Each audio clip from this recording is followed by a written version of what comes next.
तो जानकारी सवेरे मिली। जब हम सवेरे उठे तो मैंने मोबाइल चेक करते हैं सवेरे, तो हमने देखा कि हमारे कई एक जो इन्फॉर्मर है, जो हमें सूचना देते हैं, कुछ हमारे कार्यकर्ता है, कुछ हमारे सहयोगी है, तो आया कि उसमें हमको पता चला कि वो लोगों ने हमें सूचना दी कि पुलिस रात में शायद 1-1:30 बजे या 2 बजे ऐसे यहाँ आए, तो बता रहे 2 बजे पहुँचे थे। सिटी एसपी पहुँचे हैं, एसएसपी पहुँचे हैं और डीसी भी पहुँचे, और बच्चों को हटाने के लिए, आंदोलन को समाप्त करने के लिए हो सके वो बल भी शायद प्रयोग करते हैं, पता नहीं क्या करते हैं, और आंदोलन को कमजोर करने की ये कोशिश कर रहे हैं, लड़कों को भी बांटने की कोशिश कर रहे हैं, जिस प्रकार से भी यहाँ हमें लोग बताया गया कि वो लोग यही कह रहे थे कि भाई अब जीपीएससी का तो काम हो गया, आप सब लोगों को ज़रूरत क्या है। लेकिन वास्तव में जीपीएससी का कोई काम हुआ ही नहीं है। हुआ क्या काम है? वो कह रहे कि हमने एग्ज़ाम रद्द कर दिया। तो एग्ज़ाम रद्द करना कोई सोल्यूशन नहीं है। सोल्यूशन तो है एग्ज़ाम क्यों रद्द हुआ, क्यों किस प्रकार से लोग कर रहे हैं, कि उस पर तो जांच होनी चाहिए सीबीआई की। बच्चों की तो इतना ही मांग है। और उससे पहले भी जेसीसी के द्वारा जितने एग्ज़ाम हुए हैं, चाहे वो सहायक शिक्षक की हो, सीजीएल की हो, ये क्या कहते हैं माध्यमिक शिक्षक की हो, या जितनी भी प्रकार की, सब में गड़बड़ी हुई, या सब में लड़के लोगों ने प्रोटेस्ट किया है। और पूरा सीजीएल क्या कहते हैं जेसीसी और जेपीएससी दोनों ही संस्थान में जितने बैठे हुए लोग हैं, धंधा यही किया, पैसे वसूलने का। पैसे के बल पर नौकरी कोई लोगों ने बेचा है। और इसीलिए आप देखेंगे जितने भी रिजल्ट आए, सब रिजल्ट में गड़बड़ी है। कभी भी एक साथ रिजल्ट नहीं दिया गया, पार्ट पार्ट में रिजल्ट दिया। कभी भी एक बार कट ऑफ मार्क्स बताया नहीं गया आपका।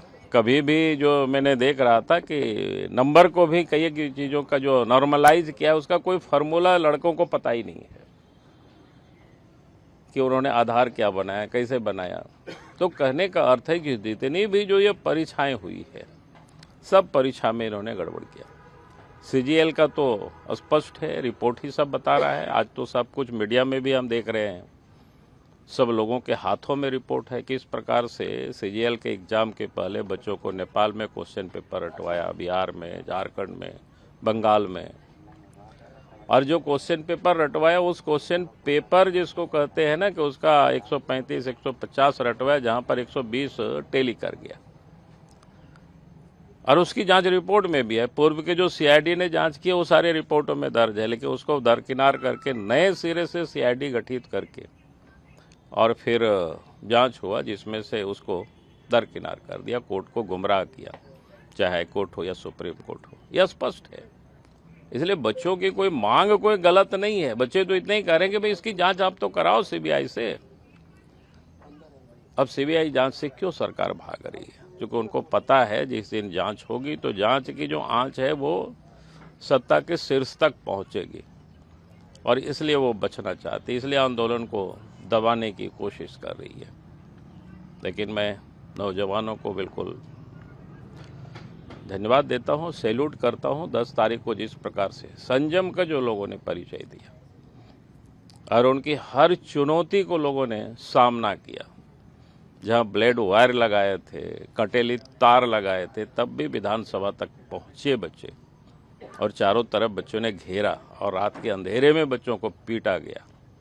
तो यह स्पष्ट है, जो कि बच्चे तो नहीं कहते कि हम वहां तक घुसेंगे, इन्हें कहा था कि घेरेंगे, और वहां तक जा करके बच्चों ने एक ताकत दिखाई, एक चूटता दिखाया। मैं समझता हूं कि ये सामान्यतः ऐसा नहीं होता है बच्चे की ओर से कहीं भी। कोई मैंने देखा नहीं अभी तक आप सब लोगों के कि बच्चे कहीं कोई पत्थर चला रहा हो, डंडा चला रहा हो, पुलिस को पीट रहा हो। बच्चे मार खा रहे हैं, बच्चे जख्मी हो रहे हैं। आज भी शायद हॉस्पिटल में कुछ बच्चे होंगे, लेकिन तब भी बच्चों ने अपनी संयम, अपनी धैर्य को नहीं खोया है। तो मैं समझता हूं कि वास्तव में बच्चे अपनी मांग के लिए, न्याय के लिए बैठे हुए हैं। तो सरकार को इसकी ये करनी चाहिए।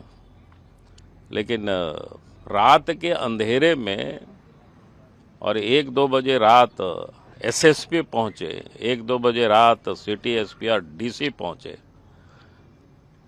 और आंदोलन को यहाँ हड़काने का, डराने का, धमकाने का ये प्रयास करे तो ये बिल्कुल कहीं से भी उचित नहीं है और इसको कोई बर्दाश्त भी नहीं करेगी। और मैं समझता हूँ कि इस प्रकार से वो करेंगे तो ये आंदोलन यहीं तक नहीं रहेगी, बच्चे पूरे झारखंड के हैं तो झारखंड के गांव-गांव तक आंदोलन फैलेगी। सरकार इसको हल्के में ले रही है बच्चों को, तो मैं समझता हूँ कि ये हल्के में सरकार को ये नहीं लेना चाहिए।